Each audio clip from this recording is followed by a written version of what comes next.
एक मोठी बातमी सध्या समोर येते। पुण्यातील दीप्ती चौधरी आत्महत्या प्रकरणासंदर्भातली मोठी बातमी समोर येते। दीप्ती चौधरीच्या कुटुंबातील महिलांचा संताप व्यक्त करण्यात येतोय। रुपाली चाकणकरांवर या सगळ्याच महिला भडकल्यात। पुण्यातली बातमी आहे, कायद्यात बदल केले असते तर ही वेळ आलीच नसती असा उद्रेक कुटुंबियांचा होतोय। महिलांनी संताप व्यक्त केलाय। पुण्यातील दीप्ती चौधरी आत्महत्या प्रकरणातली मोठी बातमी समोर येते। दीप्ती चौधरीच्या कुटुंबातील महिलांनी संताप व्यक्त केलाय। रुपाली चाकणकरांवर या सगळ्याच महिला भडकलेल्या आहेत। कारण काय तर कायद्यात बदल केले असते तर ही वेळच आली नसती असं मत कुटुंबियांनी व्यक्त केलंय।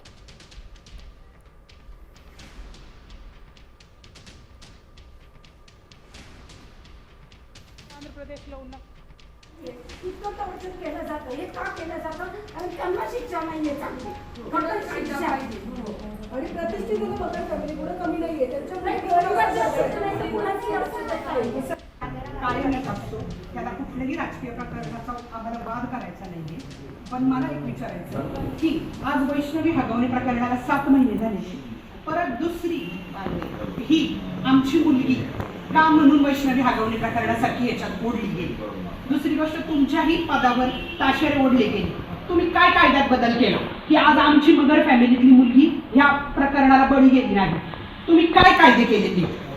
तेव्हाही तुमच्या पदावर आलं होतं, वाईट आम्हालाही वाटलं होतं। प्रत्येक घराघरात वैष्णवीच्या प्रकरणाच्या वेळेस वाईट वाटलं होतं, पण त्याच्यावर तुम्ही कायद्यात काय बदल केला की आज आमची मुलगी याला बळी गेली नाही? काही शिक्षा जर चांगली झाली ना तर कुणीही हिंमत करणार नाही की एखाद्या मुलीला आणि माझं कोणी नाहीये। इतकं टॉर्चर केलं जातं, हे का केलं जातं? आणि त्यांना शिक्षा नाहीये चांगली।